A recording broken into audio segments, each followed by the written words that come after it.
வணக்கம். இன்னைக்கு நாம பெஞ்சமின் கிராமோட தி இன்டெலிஜென்ட் இன்வெஸ்டர் புத்தகத்திலிருந்து 19வது அத்தியாயத்தை கொஞ்சம் ஆழமா பார்க்க போறோம். ஆமா, இது பங்குதாரர்களுக்கும் நிர்வாகத்துக்கும் நடுவுல இருக்கிற உறவு, குறிப்பா டிவிடெண்ட் பாலிசியை பத்தி பேசுது. சரி, ஒரு முதலீட்டாளரா நீங்க உங்க கம்பெனியோட நிர்வாகம் எப்படி இருக்கு, அவங்க லாபத்தை என்ன பண்றாங்கன்னு பார்க்கறது எவ்வளவு முக்கியம், அத பத்தி விரிவா பார்க்கலாம். முதல்ல கிராம் என்ன சொல்றாருன்னா, ஒரு கம்பெனியோட செயல்பாடு சரியில்லை, இல்ல மத்த கம்பெனிகளை விட பின்தங்கி இருக்காங்க, ஆமா, இல்ல பங்கு விலை ரொம்ப நாளா ஏறவே இல்ல அப்படின்னா பங்குதாரர்கள் நிர்வாகத்துக்கிட்ட கேள்வி கேட்கலாம் இல்லையா, மாற்றம் கேட்கலாம் தானே? ஆமா, தாராளமா கேட்கலாம், அது அவங்க உரிமை. ஆனா நடைமுறையில பார்த்தா கிரஹாம் சொல்ற மாதிரி சாதாரண பொது பங்குதாரர்கள் இப்படி செஞ்சு பெரிய வெற்றி கிடைச்சதா வரலாறு இல்ல. ஓ அப்படியா? ஆமா, சுவாரஸ்யமான விஷயம் என்னன்னா, மோசமான நிர்வாகங்கள் பெரும்பாலும் பங்குதாரர்கள் நேரடியா மாத்துறதை விட டேக் ஓவர் மூலமா தான் மாறி இருக்கு. டேக் ஓவரா? அதாவது கம்பெனியே வேற ஒருத்தர் வாங்குறது மூலமா? அது ஆச்சரியமா இருக்கே. ஆமா, ஒரு கம்பெனி சரியா போகலைன்னா அதோட பங்கு விலை ரொம்ப குறைஞ்சிரும். சரிதானே?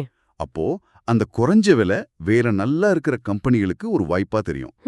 அவங்க இந்த கம்பெனியை வாங்கிடுவாங்க. அப்போ இது ஒரு மாதிரி நிர்வாகத்தை சரி செய்ய மறைமுகமா உதவுது. கரெக்ட். அந்த மாதிரி தான் இந்த டேக் ஓவர் நடக்குமோங்கிற பயமே நிர்வாக குழுவை கொஞ்சம் ஒழுங்கா வேலை செய்ய வைக்கும், ஒரு தூண்டுதல் மாதிரி. ஓகே ஓகே, இது ஒரு இன்ட்ரெஸ்டிங்கான பாயிண்ட். பங்குதாரர்கள் நேரடியா செய்ய முடியாதத சந்தையே வேற வழியில சரி செய்யுது. ஆமாம். அப்போ நிர்வாகத்தை மாத்துறது ஒரு பக்கம் இருக்கட்டும், அடுத்த முக்கியமான விஷயம் டிவிடெண்ட். ஆமா, டிவிடெண்ட் கொள்கைகள், இது ரொம்ப முக்கியம். முன்னாடி எப்படி இருந்துச்சு, இப்போ எப்படி இருக்கு? முன்னாடி பங்குதாரர்கள் லாபத்துல ஒரு பெரிய பங்கு, அதாவது ஒரு 60-75% கிட்ட டிவிடெண்டா வேணும்னு எதிர்பார்த்தாங்க. ஆமா, கையில காசு வந்தா நல்லதுன்னு நினைச்சிருப்பாங்க. அதேதான். ஆனா நிர்வாகம் என்ன நினைச்சாங்கன்னா, அந்த பணத்தை கம்பெனிக்குள்ளேயே வச்சு மறுமுதலீடு செஞ்சா கம்பெனி வளரும்னு பார்த்தாங்க.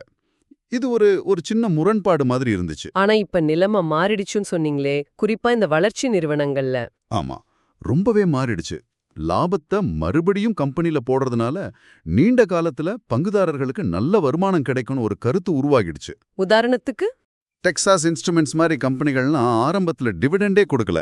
ஆனாலும் அவங்க பங்கு விலை பயங்கரமா ஏறிச்சு.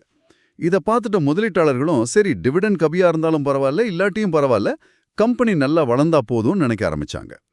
அப்போ உடனடி வருமானத்தை விட எதிர்கால வளர்ச்சிக்கு முக்கியத்துவம் கொடுக்க ஆரம்பிச்சாங்க. ஆமா, ஆனா இது எல்லா கம்பெனிக்கும் பொருந்தாது.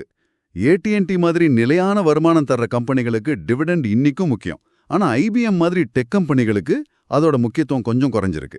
சரி, அப்போ ஒரு புத்திசாலி முதலீட்டாளர் நீங்க இந்த டிவிடெண்ட் விஷயத்தை எப்படி பார்க்கணும்? கிராஹம் என்ன சொல்றார்? கிராஹமோட பார்வை ரொம்ப தெளிவா இருக்கு. அவர் சொல்றது இதுதான், நீங்க நிர்வாகத்துக்கிட்ட 2ல் 1 கேட்கணும். 1, லாபத்துல ஒரு நியாயமான பங்கு, அதாவது சுமார் 3ல் 2 பங்கு ரெகுலரா டிவிடெண்டா கொடுங்க. சரி. இல்லனா நீங்க கம்பெனில மறுபடியும் முதலீடு பண்ற லாபம் ஒரு பங்குக்கான வருமானத்தை நல்லா அதிகரிக்குதுன்னு கணக்கு வழக்கோட காட்டுங்க.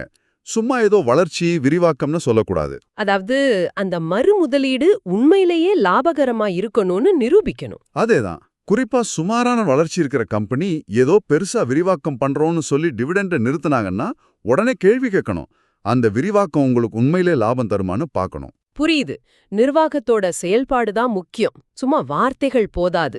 சரி, இதுல ஸ்டாக் டிவிடெண்ட், ஸ்டாக் ஸ்பிளிட் பத்தியும் சொல்றாங்களே, அது என்ன சுருக்கமா?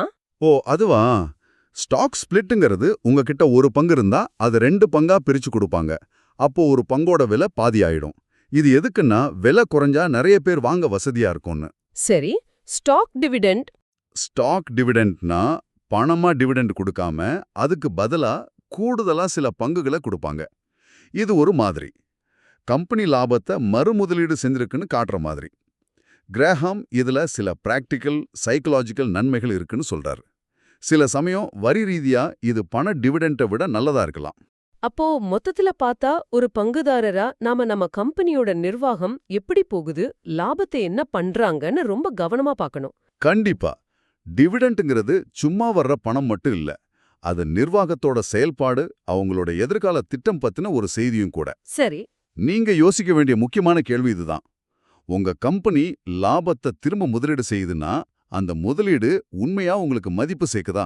அதாவது முதலீடு பண்ற ஒவ்வொரு ரூபாயும் எதிர்காலத்துல ₹1 மேல மதிப்பு கொண்டு வருதா? இல்ல அந்த பணத்தை டிவிடெண்டா வாங்குறது பெட்டரா? ஆமா. இந்த கேள்விக்கு உங்க பதில் என்னவோ அத பொறுத்து தான் நீங்க முடிவெடுக்கணும்.